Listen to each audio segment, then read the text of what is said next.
a visão do Teu pensamento sobre nossos corações aqui essa noite. Que Teu Espírito, Senhor, torne claro dentro de nós a Tua vontade, o Teu querer, o Teu realizar, Senhor. Que seja feita a vontade dos céus em nossas vidas. Pai, em nome de Jesus, como igreja, nós repreendemos em nome de Jesus todo o ataque, todo o intento do inferno contra essa igreja, contra as famílias, contra os nossos familiares, Pai, contra essa cidade, em nome de Jesus. Amém, Pai. Nós como igreja agora ligamos na terra com o céu, Senhor. Que seja feita a vontade dos céus. Sim, Deus. Que haja cura, que haja salvação, que haja transformação, que haja milagres, que haja maravilhas, Sim, que haja um derramamento do Espírito. Em nome de Jesus. Sim, Deus. Nós intercedemos agora como igreja, Sim, Pai.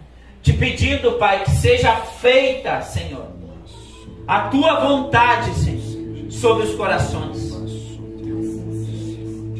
Eu intercedo agora, Senhor, como o apóstolo Paulo intercedeu sobre a igreja dos Efésios. Eu oro para que nós tenhamos conhecimento, entendimento e revelação da vontade de Deus. Nós clamamos pelo derramado do Teu Espírito. Faz outra vez, Senhor, sobre esse lugar, sobre essa cidade, sobre essa nação, como Tu fez em outros dias, Senhor. Um derramado do Teu Espírito, alinhando cada vez mais os nossos corações ao Teu coração, e te pedimos, Espírito Santo, nos ensina, nos educa, nos ministra ao nosso coração, Senhor. Sim, Pai. Em nome de Jesus. Para vivermos esse derramar em nome de Jesus. Sim, Pai. Em nome de Jesus. O Senhor está levantando profetas, Pai. O Senhor está levantando homens de várias nações para nos apontar para o mesmo lugar, Senhor. Mas a minha oração, Senhor, essa noite é: torna isso claro sobre os nossos corações. Torna isso, Senhor, algo que queime sobre a Tua igreja, sobre Teu povo que Te chama pelo Teu nome, Jesus. Sobre cada família, sobre cada pessoa que está se conectando ao corpo de Cristo.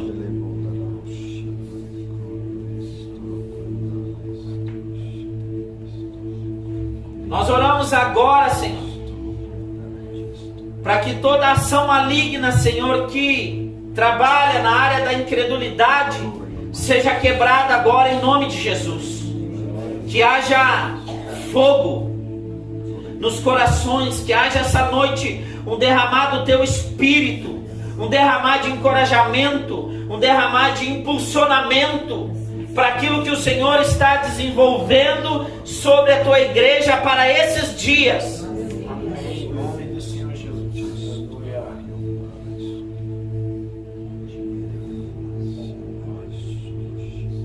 Aleluia.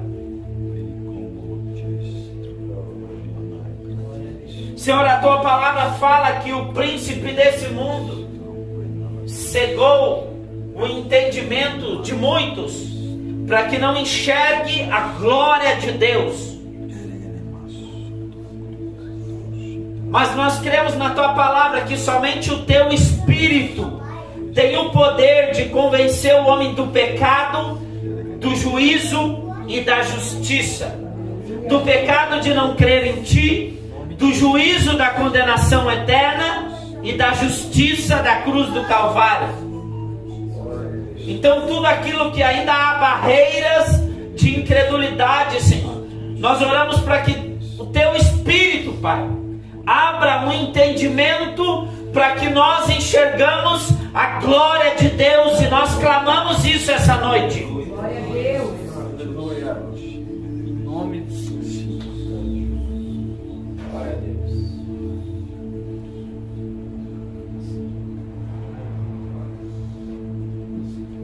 Efatá, que se abram seus ouvidos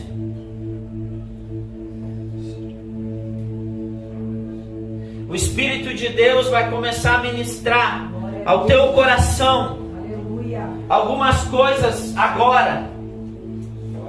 Deixa Ele ministrar o teu coração.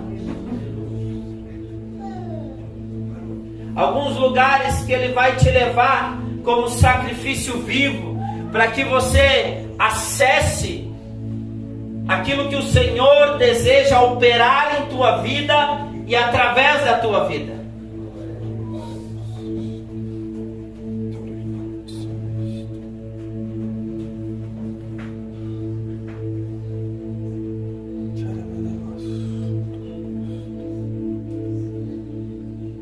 O que você precisa derramar diante do altar do Senhor essa noite?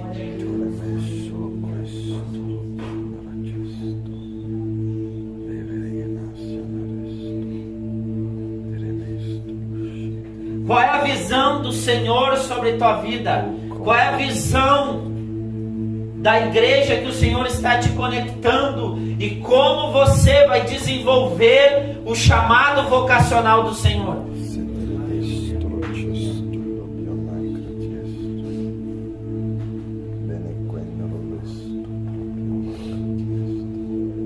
Há um chamado que o Senhor está queimando coletivamente.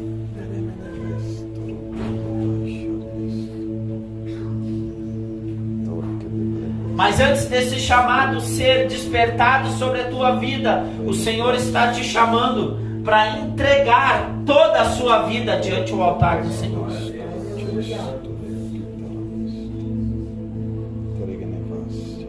Como que o Senhor, como que eu irei operar os meus pensamentos e meus caminhos, se ainda você está brigando pelo seu pensamento e pelo seu caminho, diz o Senhor. Se ainda você está resistente com aquilo que eu desejo operar de forma sobrenatural, de forma milagrosa,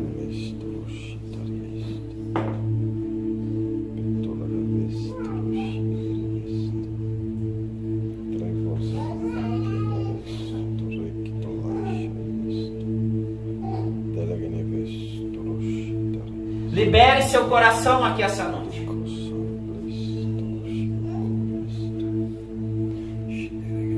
Libere o seu coração para que o Senhor manifeste a graça, a glória dele sobre a tua vida.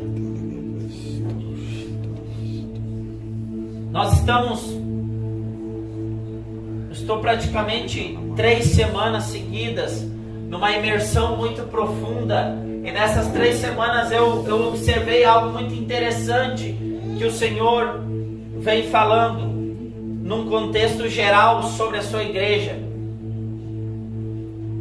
Nós temos 2 posicionamentos. Ou nós nos jogamos sobre a rocha de Cristo e nos permitirmos voluntariamente sermos quebrados diante dele e nos quebrarmos diante dele, ou a rocha cai sobre nós, nos tornando pó. Ontem, um dos profetas americanos liberava sobre um tempo que é onde ou nós nos derramamos, ou nós nos derramamos diante a presença do Senhor, ou seremos expostos. Qual é a atitude de Deus nos expor? Não é nos envergonhar, é nos curar. Porque às vezes o Senhor precisa nos expor nos nossos pecados, nas nossas dificuldades, para que haja cura, para que haja rompimento, para que haja alinhamento. Porque às vezes voluntariamente nós ficamos ali, vamos ou não vamos diante do Senhor, nos entregamos ou não nos entregamos. Ficamos resistindo àquilo que o Espírito de Deus quer nos impulsionar a viver dentro da sua vontade.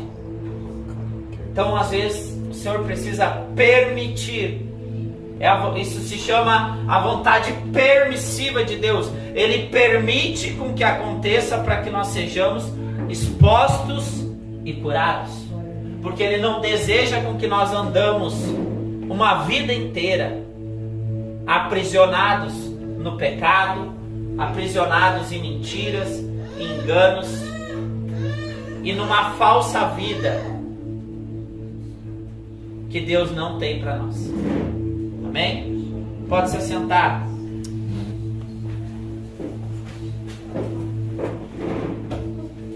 Abre comigo em Abacuque. Me dá graça, Espírito de Deus. Porque eu estava com outra mensagem aqui pronta, prontinha. Eu estava sentado ali, o Espírito de Deus começou a me ministrar outra coisa muito forte no meu coração.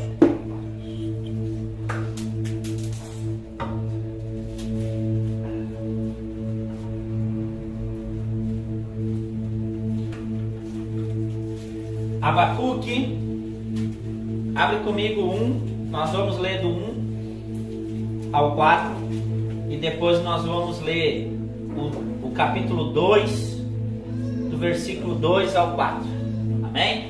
Amém.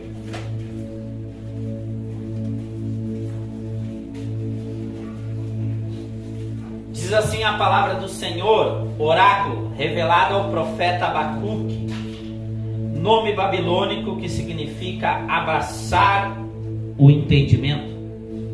Questiona o profeta: ó Senhor, até quando clamarei por tua ajuda sem que tu me des ouvido? Até quando protestarei diante de ti violência, sem que tragas alguma salvação? Por que me fazes contemplar a injustiça de observar com clareza toda a maldade que campeia nessa terra? A destruição e a violência estão diante de mim. Também há todo tipo de contendas, discórdia e o litígio é comum. Por esse motivo, a lei e o direito se enfraquecem e a justiça nunca prevalece. Os ímpios prejudicam e extorquem os justos, e assim a justiça é pervertida. Capítulo 2, versículo 2. Vamos ler do 1. Capítulo 2, 1. Sendo assim, eu me colocarei como sentinela sobre minha torre de vigia. Tornarei posição sobre a muralha. Aguardarei para ver o que o Senhor me dirá e que resposta receberei diante o meu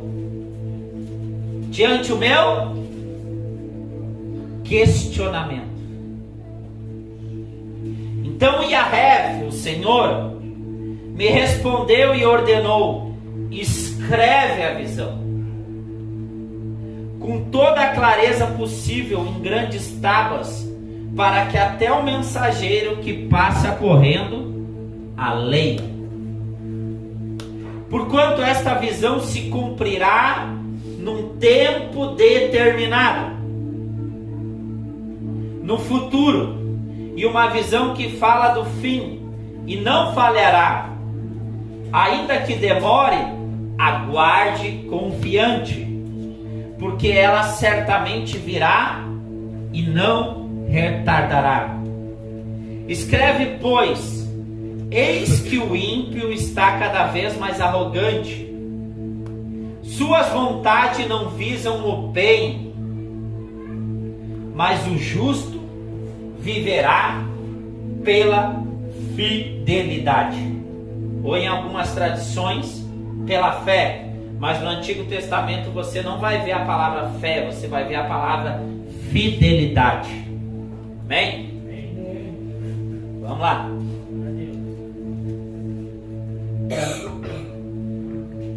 Pai,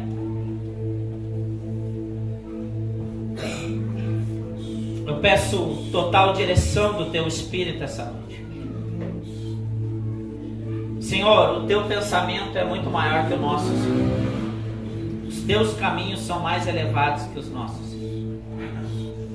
Eu não entendo a dimensão, a profundidade do que tu está querendo ministrar aqui essa noite.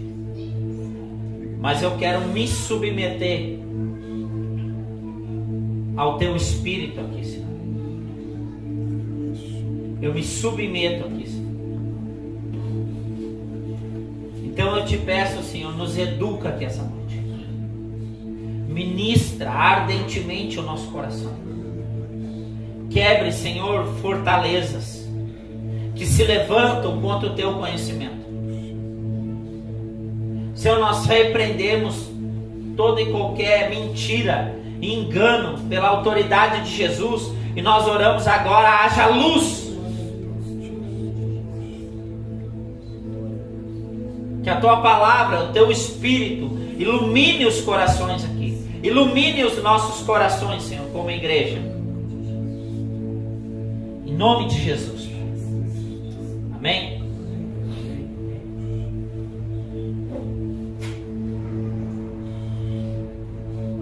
Amados, o livro de Abacuque, ele é um livro que você consegue se aprofundar muito no estudo sobre cosmovisão.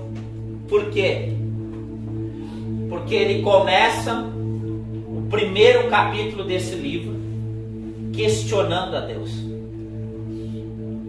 argumentando, se colocando em oração e levantando algumas argumentações, algum questionamento diante do Senhor. No capítulo 2, ele toma um posicionamento que todos nós deveríamos tomar quando estamos talvez questionando algumas ações que Deus está tomando. Ele tomou um posicionamento de oração. Ele tomou um posicionamento de aguardar e ouvir a Deus. E ele tomou um posicionamento de entender o que Deus queria ministrar sobre o coração dele. Por isso que no capítulo 3 de Abacuque, você vai ver literalmente um Abacuque com uma mentalidade totalmente mudada em visão do capítulo 1. Por quê? Porque o Senhor trouxe clareza sobre a vida dele. E um dos maiores problemas que nós podemos enfrentar é não ter clareza, é não ter a dimensão, a visão daquilo que o Senhor quer fazer sobre nossas vidas e através de nossas vidas, e principalmente de quem Ele é. Entenda uma coisa: todas as vezes que o Senhor desejar fazer algo radical na sua vida, Ele vai desejar com que você tenha alguns posicionamentos radicais, sacrificiais, de renúncia. É impossível você acessar uma dimensão mais ampla do Senhor, dentro da vontade dEle, sem antes sacrificar, sem antes abandonar algumas coisas que Deus deseja com que você abandone. Entenda isso. Então, muitas vezes, quando nós vamos dando esses passos de fé embaixo de uma palavra, o que é andar numa palavra? Por exemplo, Deus deu uma palavra nesse lugar, que esse lugar seria casa de oração. Por que o nome desta igreja é Comando? Casa de oração, missão apostólica Antioquia. Nome tem identidade. Entenda, o teu nome tem uma identidade. Casa, porque é um lugar de casa, de comunhão. Oração seria um lugar de oração. Nós estamos ainda no desenvolvimento missional desta casa de oração, formando turnos, até o ponto de chegar 24 horas por dia, 7 dias por semana de adoração, oração, intercessão, proclamação e ensino.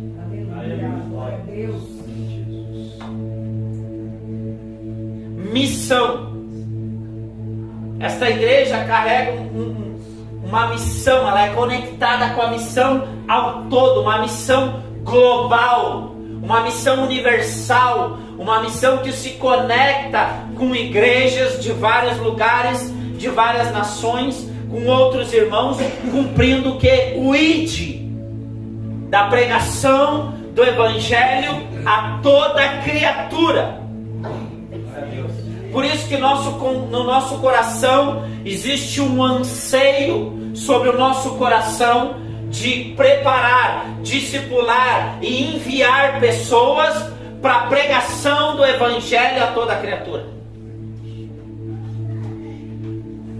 Mas a questão é o quanto eu estou me aproximando, me conectando para que eu seja desenvolvido, discipulado, treinado e enviado para que isso aconteça. Missão apostólica. Nós somos uma igreja apostólica. O que é uma igreja apostólica? Porque a gente vê, às vezes, vários lugares, igreja apostólica não sei o que. Mas a questão é, o que é ser uma igreja apostólica? É uma igreja que volta à origem do fundamento dos apóstolos, no que foi ensinado pelos apóstolos, a centralidade de Cristo, a questão de andar no fundamento dos apóstolos, no partir do pão, na comunhão, nas orações e o desenvolvimento do pleno temor sobre a igreja. Porque o pleno temor de uma igreja, ele atrai a glória de Deus de uma forma extremamente ampla, ao ponto de Deus operar através daquela igreja milagres e sinais grandiosos. Entenda isso. Antioquia. Esse é um dos ápices que dá o nome de toda a nossa identidade. Alguém já ouviu falar aqui sobre Antioquia? Dentro das escrituras? Então deixa uma tarefa. Você tem a tarefa de meditar essa semana. Mas eu vou trazer um resumo, mas eu quero que você estude. Por quê? Porque nós temos como objetivo provocar dentro de você o entendimento da palavra. Amém. Glória a Deus. Antioquia, ela foi um marco dentro da igreja primitiva. Em Antioquia acontece coisas que marcaram a igreja de Jesus ao decorrer da história. Primeiramente, Antioquia, ao primeiro envio missional para os gentios. Dali os profetas, os pastores, após jejuarem, orarem, eles o quê? Eles entendem que tem que enviar Paulo e Barnabé. Sendo que Paulo e Barnabé foi o que discipularam eles e ensinaram sobre Cristo. E eles enviam Paulo e Barnabé para missões. O primeiro envio missionário. Em Antioquia acontece a primeira vez que os cristãos são chamados de cristãos. A primeira vez a palavra cristãos é pronunciada foi em Antioquia. Por quê? Porque a sociedade de fora olha para aquela comunidade, para aquela igreja e diz assim: esses são cristãos. Por quê? Porque eles andam como Cristo, eles pensam como Cristo, eles vivem como Cristo. Então, por isso que eles foram chamados de cristãos. O que nos faz ser chamados de cristãos? O que faz eu e você sermos chamados de cristãos, filhos de Deus? Entenda uma coisa, todo filho carrega o DNA do pai e da sua mãe. Então é impossível nós dizermos que somos filhos de Deus, dizermos que somos cristãos e não carregarmos o testemunho do Pai e o testemunho da igreja.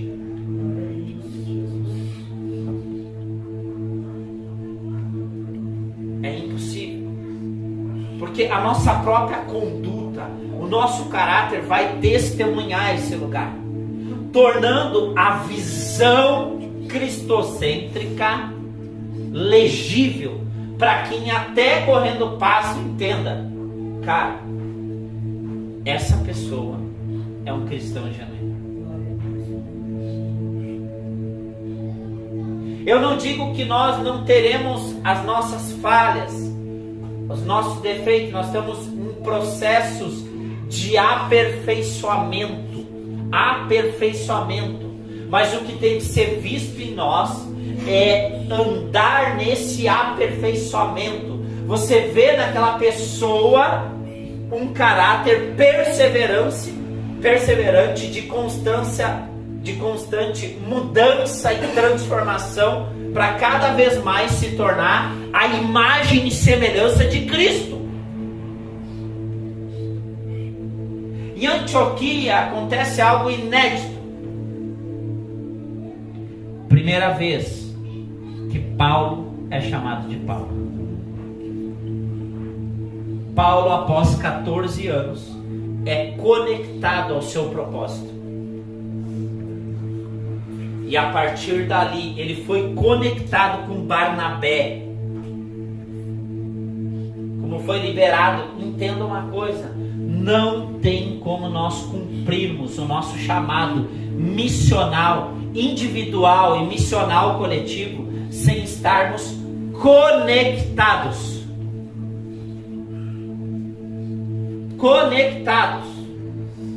com o corpo de Cristo, no desenvolvimento do corpo de Cristo, no desenvolvimento de uma missão local, a qual Deus quer operar em nossas vidas e através de nossas vidas. As perguntas que a maioria das pessoas não fazem: por que Deus me conectou nesta igreja?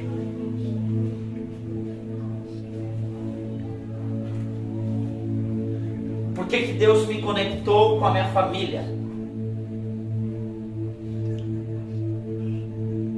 Por isso a importância de entender a visão, a dimensão, a construção de Deus ao todo.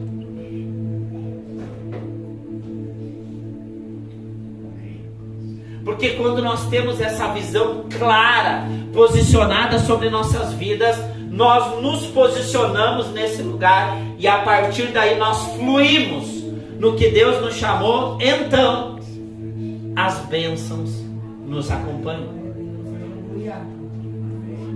Não é um lugar onde desesperadamente nós saímos atrás das coisas, mas as coisas acompanham um propósito que Deus está operando coletivamente, e o meu individual soma, conecta nesse coletivo.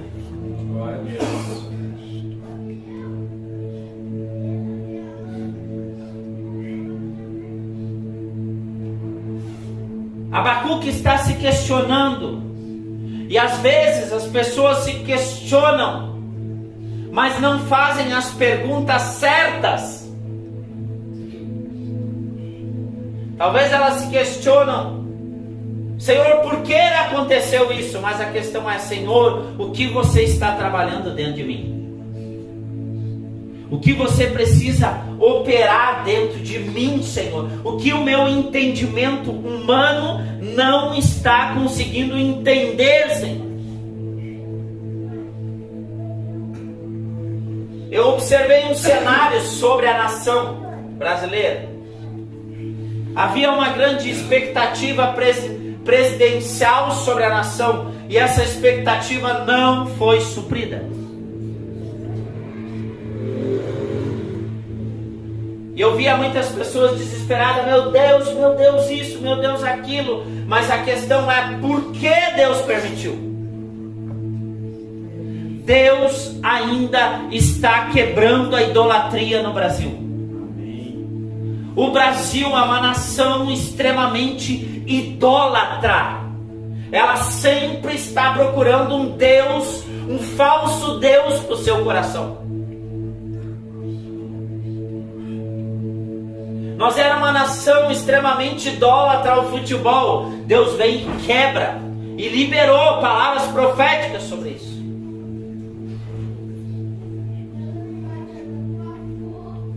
Mas ela começou a trocar os seus ídolos. A igreja começou a idolatrar homens.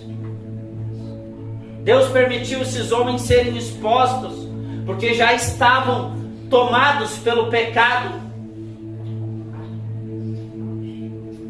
E foi quebrando o altar de idolatria em muitos corações.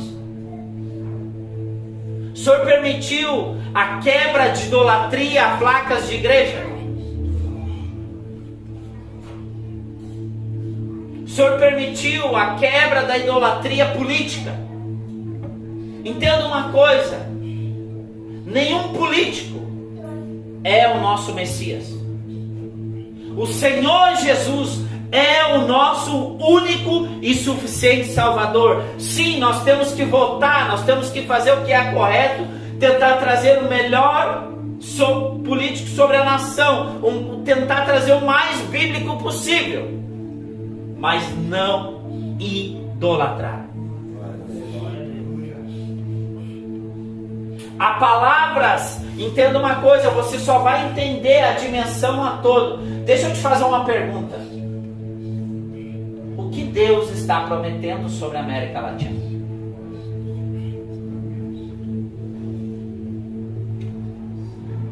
O que Deus está prometendo sobre a América Latina? O que Deus está prometendo sobre o Brasil? O que Deus está prometendo sobre o Rio Grande do Sul? O que Deus já prometeu sobre essa cidade? Às vezes nós ficamos em buscas individuais e não entendemos a palavra coletiva que Deus está prometendo sobre uma geografia. E quando nós buscamos se conectar a essa palavra que Deus está prometendo, aí Ele pode explodir a dunamis, o poder do Espírito, a dinamite sobre nós, para que nós vamos fluir através da palavra que Ele já liberou dentro daquele lugar.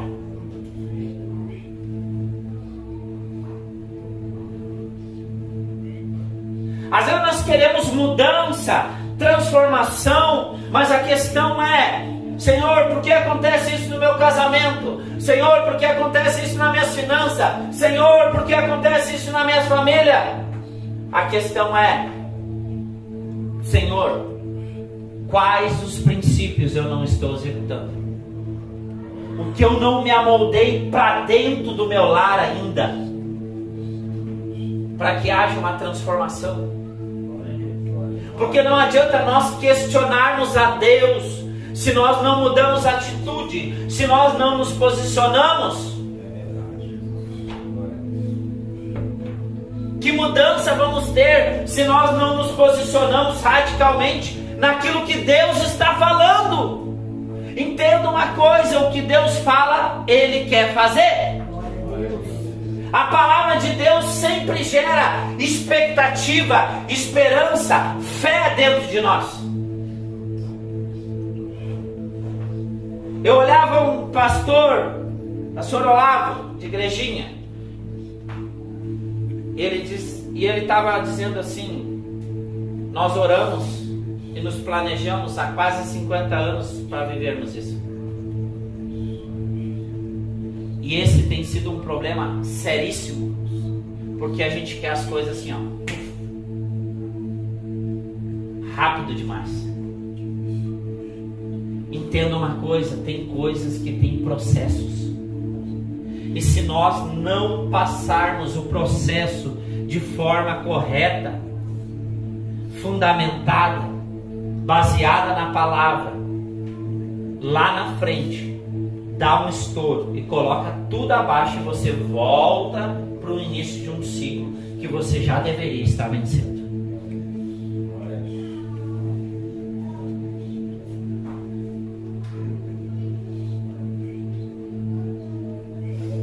Quantas pessoas eu observo que elas estão queimando processos. E às vezes eu já sei o final desse trilho. A gente senta, aconselha, discipula, treina. E muitas vezes você repete várias coisas. Não é que você é chato por repetir as coisas, é que não tem como mudar o curso. Não tem.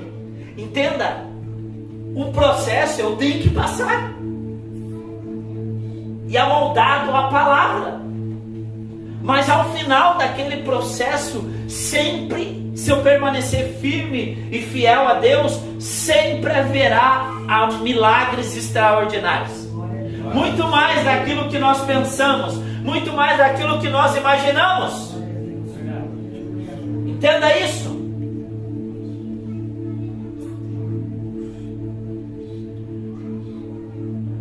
Nós estamos vivendo literalmente dias onde a violência, a injustiça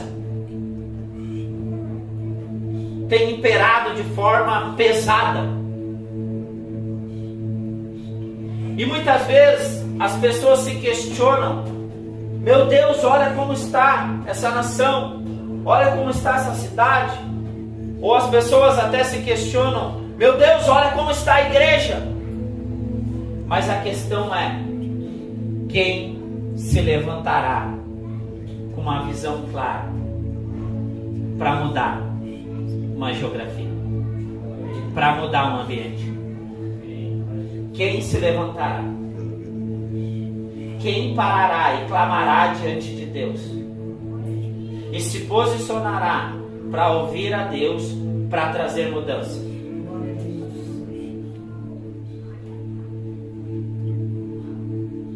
Todo cristão, ele tem que ter uma mentalidade de mártir. Senão ele não consegue viver a sua vida para a glória de Deus. O que é uma mentalidade de martírio? Se você for no Afeganistão, Paquistão, China, Coreia do Norte, Eritreia, vários países de extrema perseguição do Evangelho, aqueles cristãos, eles vivem com uma mentalidade mártir. O que é isso? Eles vão cultuar sabendo que pode ter o risco de morrer. Eles vivem diariamente para Cristo, correndo o risco de serem mortos. Esse talvez é muito o problema do Brasil, porque nós somos uma nação livre da pregação do Evangelho e não conseguimos morrer. Às vezes, para uma pessoa ir num culto na semana é um sacrifício. Amados, se você for numa igreja dessa, amados, é prazeroso para eles estar em comunhão e congregar e pregar, mesmo que aquilo custe a sua vida. Você consegue ter dimensão disso? É prazeroso para eles ter a Bíblia. Cara, eles sonham em ter a Bíblia.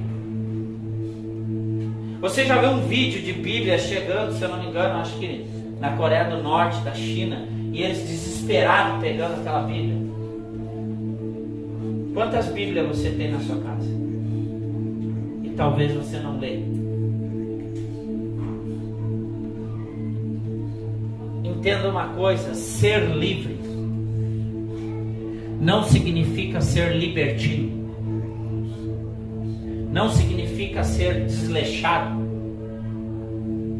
Não é porque temos liberdade no Espírito que nós vamos deixar de ter o quê? Amor, paixão, furor pela presença e pela palavra do Senhor.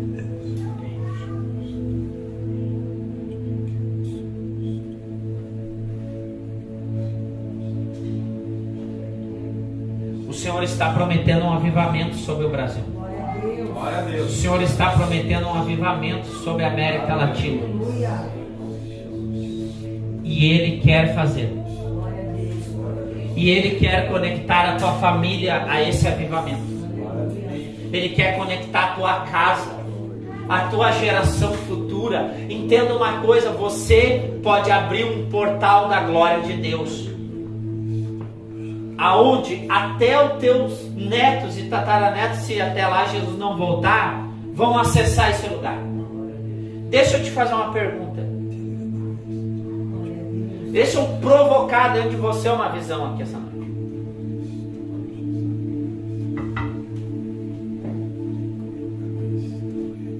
O que teu avô fez para Deus? Quantos aqui conseguiriam se lembrar? Levanta a mão. Teu avô, ele fez alguma coisa pro Senhor? Só um. O teu tataravô, o que ele fez pro Senhor? Quem aqui pode levantar a mão e dizer?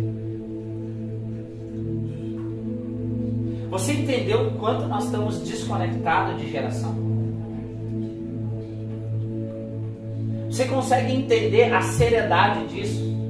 Se alguém lá atrás tivesse se conectado intensamente no Senhor, isso vem tocando a geração futura.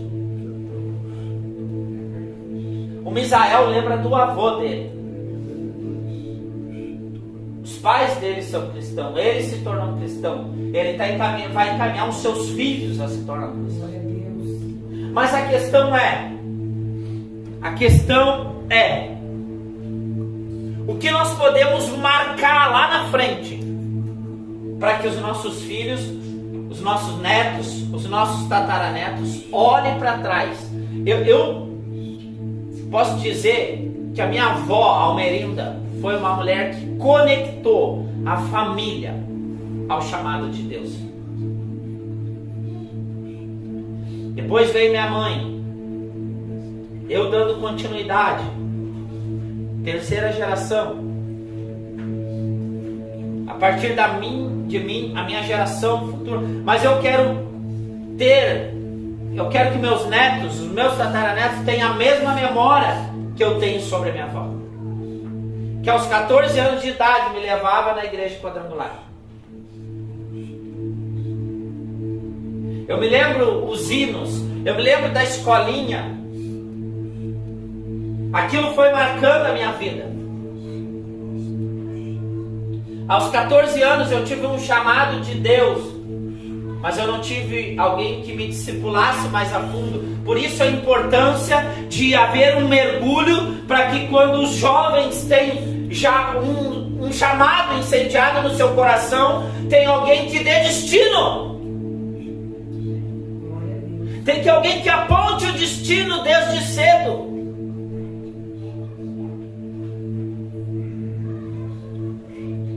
Aos 21 anos eu recebi outro chamado do Senhor. Eu me lembro que em 2004 tinha um avivamento na colheita, um avivamento sobrenatural que estava vindo muito conectado com Toronto. E eu estava num culto ali com mais de 3.000 pessoas. E a Heidi Baker, como o pastor Bruno falou, estava orando naquele culto. Eu nunca vou esquecer isso. Ela estava orando e ela disse: uma tsunami do Espírito vai cair sobre esse lugar. Como uma onda, uma tsunami. Você consegue imaginar o que é uma tsunami? Aonde ela vem derrubando tudo. Amados, eu vi mais de 2.000 pessoas cair numa pegada só, sem ninguém botar a mão. E eu fui um dos, sei lá, dos 1000 lá que ficou de pé. Eu não era convertido naquela época. E eu pensando pra mim, será? Será que se jogaram? Amados, é aquela mulher simples, vem orando. Ela passa do meu lado assim, ó, olha, parece que eu tomar uma vadeira assim, que eu caí no chão. Eu me lembro se eu caí assim, eu não tinha mais controle sobre o meu corpo. E eu não sei se você já teve uma experiência de entrar num ambiente de eternidade, que é uma paz que é surreal. Uma paz surreal e uma alegria ao mesmo tempo surreal. E eu caio, puf! E eu não conseguia mais. Pensa bem, quem aqui já tomou anestesia geral, que tu não sente nada do teu corpo. Assim, eu consegui achar algo para tentar explicar o que eu estava vivendo. E aquela mulher vinha orando, eu desabado ali, naquele ambiente, literalmente, parecia que eu estava literalmente chapado, assim, porque tu fica numa alegria, é algo surreal. Eu fiquei quase 24 horas nessa alegria, nessa paz, de uma forma surreal. E ela vem e bota a mão sobre mim e diz: Deus te levantará sobre as nações. Você tem um chamado apostólico. Mas eu entendeu. Mas aquelas palavras, elas entraram no meu coração. Eu fui me converter, ó, pensa bem, 2004. Em 2011, no final de 2011 eu me converto. Mas aquelas palavras ficaram. E enquanto eu não me amoldei àquela palavra, enquanto eu não me amoldei àquele chamado, por mais que eu tentasse fazer as coisas na minha vida da melhor maneira possível, não fluía. Por quê? Porque existia uma palavra selada sobre a minha vida.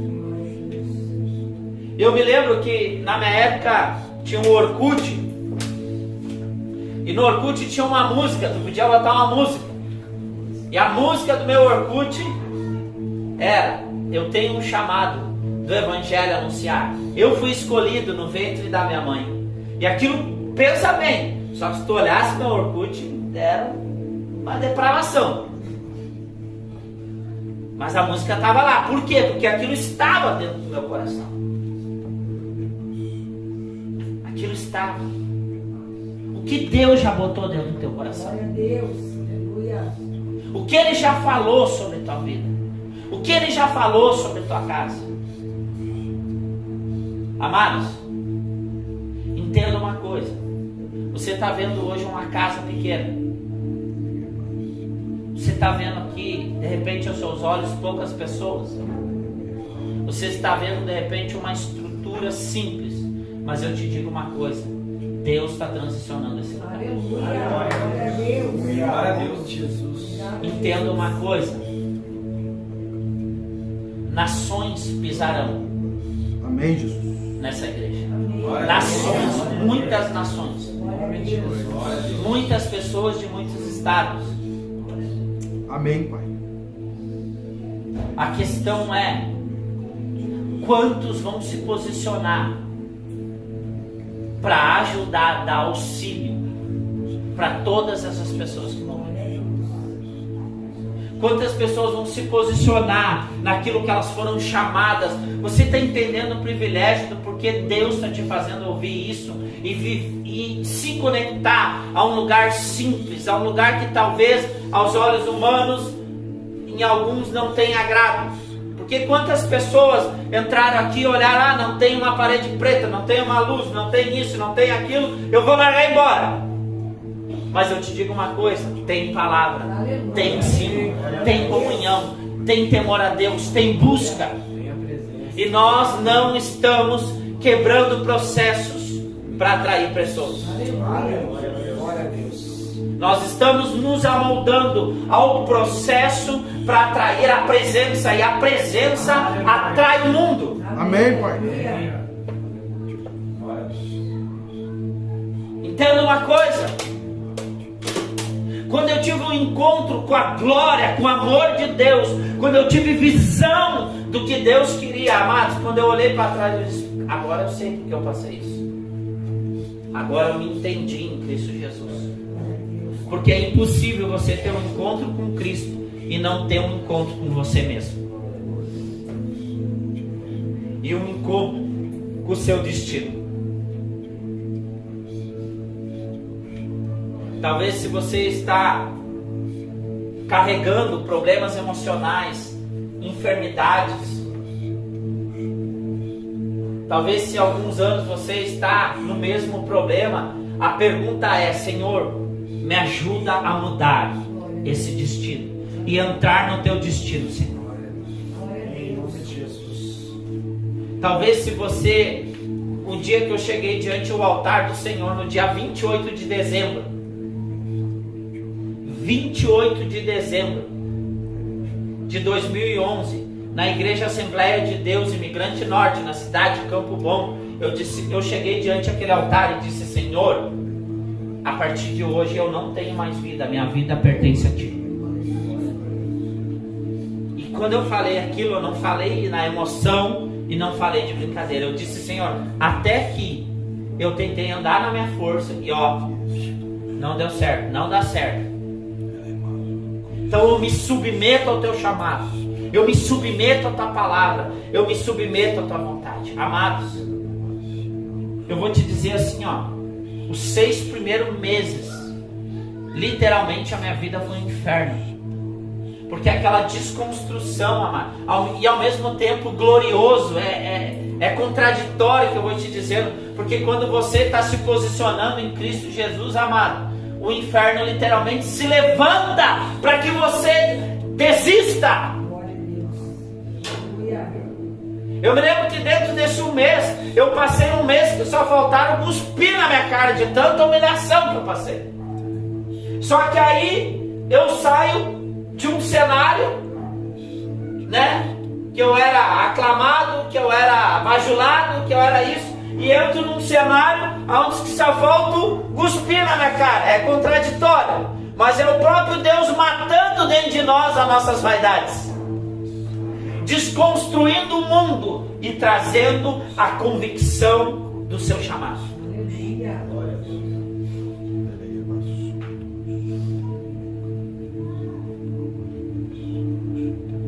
Eu me lembro que eu estava numa igreja, às vezes até as famílias tinham receio de botar os seus filhos perto de mim, porque eu venho de um contexto que eu era um dançarino e eu me converto, aí eu tenho um encontro surreal com o Senhor, aí tu imagina aquele homem entrando assim, tendo aquela transformação, passando por toda aquela pressão. Mas amados, eu me converti numa igreja que existia há 15 anos, nunca tinha enviado um missionário. Eu com 9 meses de convertido, Deus me chama para missão. Eu fui o primeiro missionário enviado da igreja. Primeiro, o menosprezado, o que às vezes eu olhava ali, mas peraí. Mas Deus foi fazendo coisas extraordinárias.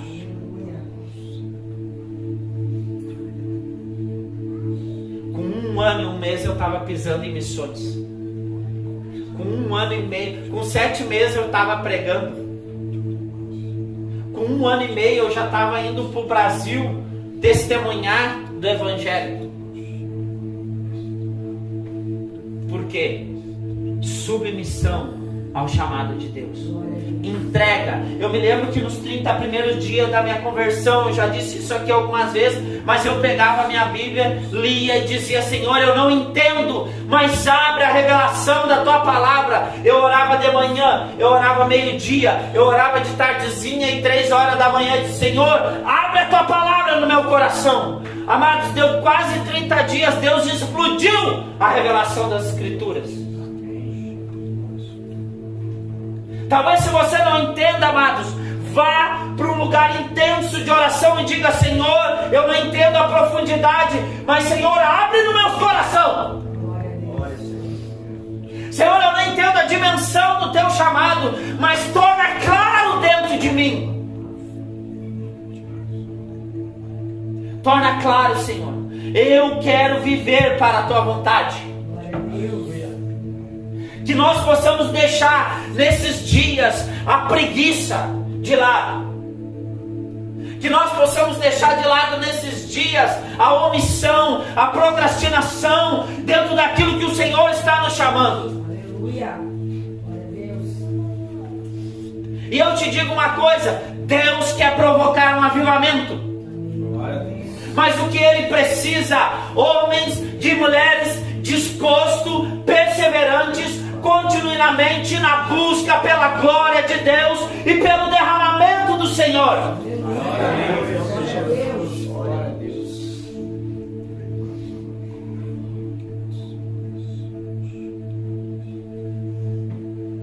Eu quero começar a levantar torres de vigia.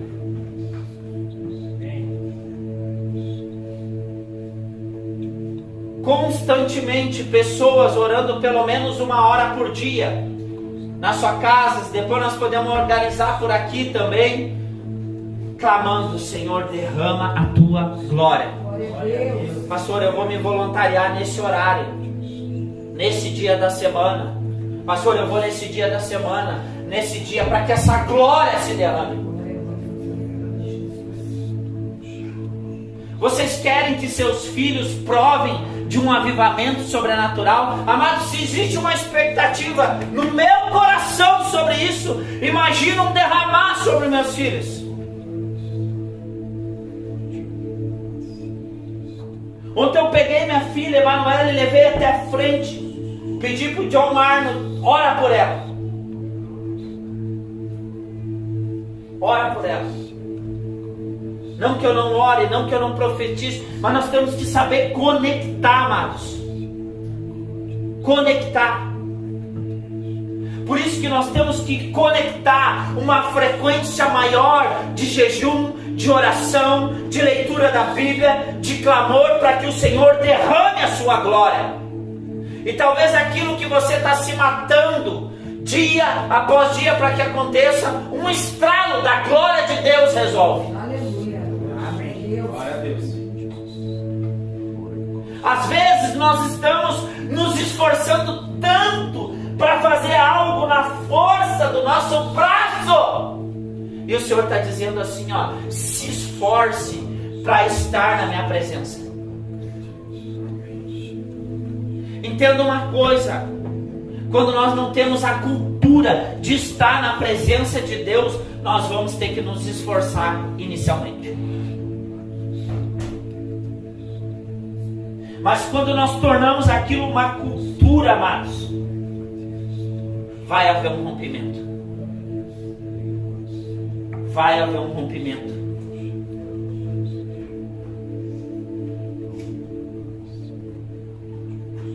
Talvez você está orando: Senhor, cura-me.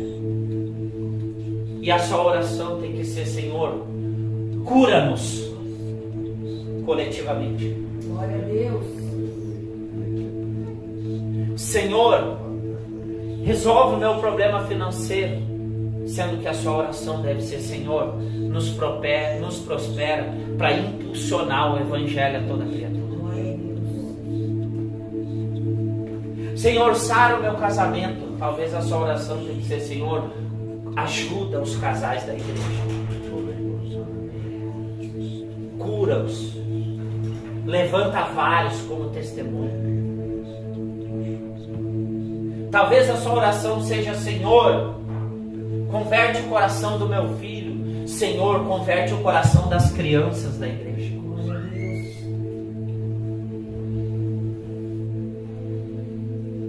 Você entendeu as orações?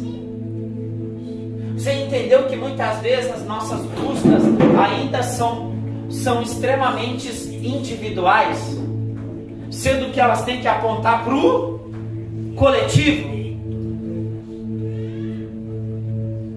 Pastor, como eu vou somar para que isso se aconteça. Eu quero ver esse avivamento nessa casa de oração. Eu quero ver esse avivamento sobre essa cidade. Amados, você consegue entender o lugar que você mora? Há 150 anos atrás deu um avivamento sobre essa cidade. Há 100 anos atrás deu outro avivamento. Há 20 anos atrás deu um princípio de avivamento, onde vinha nações. Você consegue entender por que lá na frente do Rissul se chama Praça das Nações? Você sabe por quê? Porque vinha gente de todas as nações para um avivamento que estava acontecendo na colheita. Então eles se sentavam na praça, Praça das Nações. Uma igreja muda uma geografia. Ela coloca um memorial.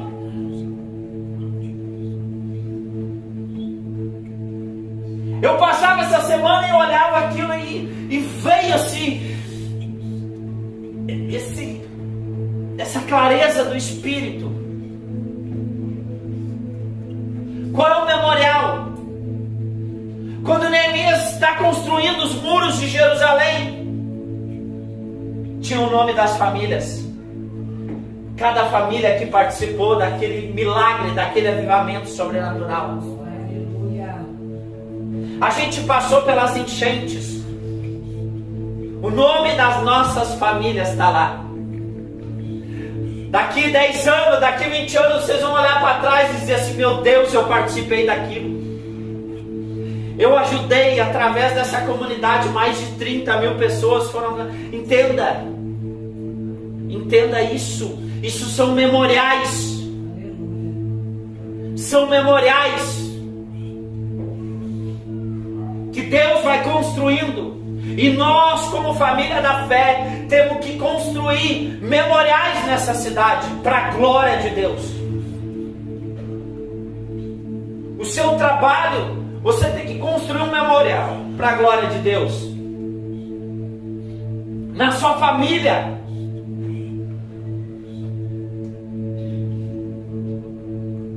Deus soprará pessoas sobre esse lugar.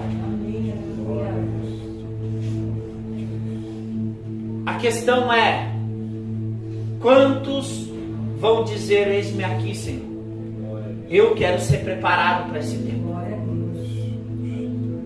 Entenda uma coisa: o lugar que talvez você ache mais vergonhoso na tua vida hoje é o lugar que Deus quer te curar, para ajudar a curar outras pessoas.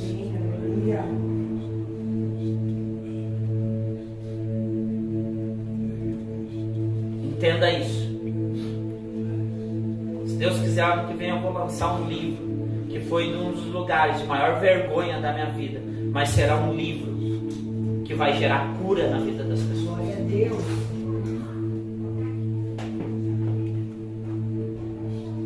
Deus quer usar a tua vida, tua casa, teus talentos para criar um memorial nessa cidade. Se coloque de pé, amados. Abacuque 3 diz: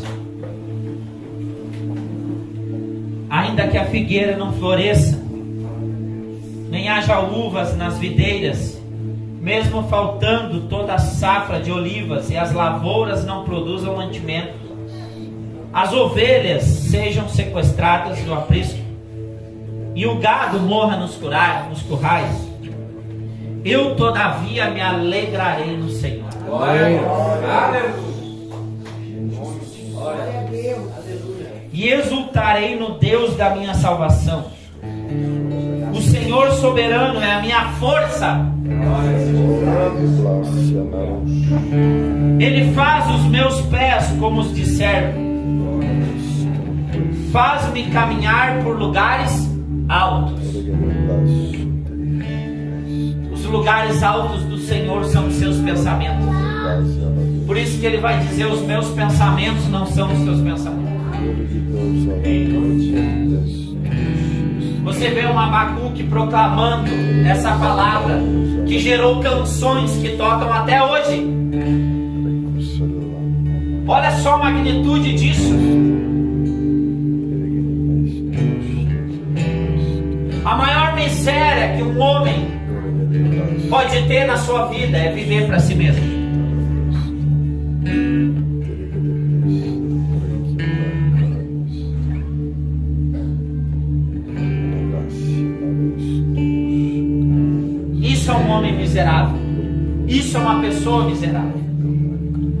pessoa que vive para si mesmo.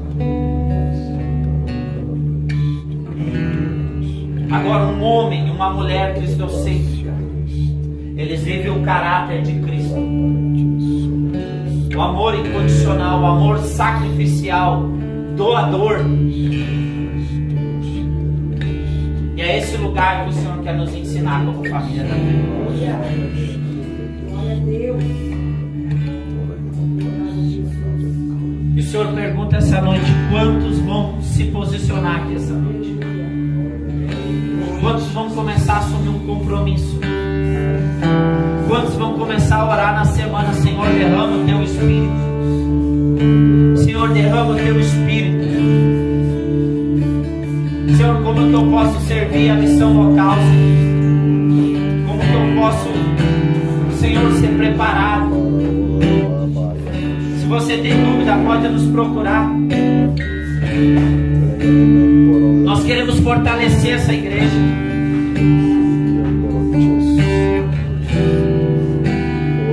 Nós queremos nos unir contigo para um pilar de oração e de intercessão.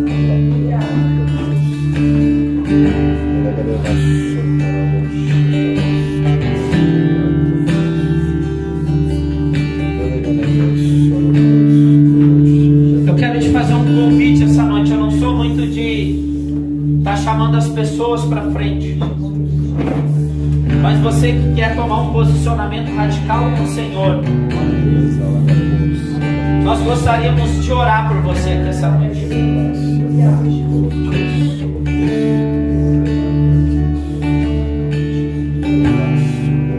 Que você desse um passo de fé aqui na frente. E amados, essa é a hora de se jogar aos pés da cruz. Eu quero orar com você. Talvez você não tenha força, talvez está em dúvida, talvez está se questionando.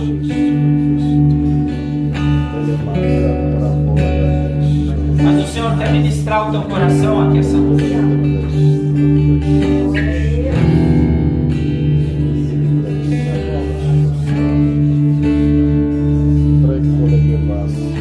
Pai, em nome de Jesus, derrama o teu Espírito aqui essa noite.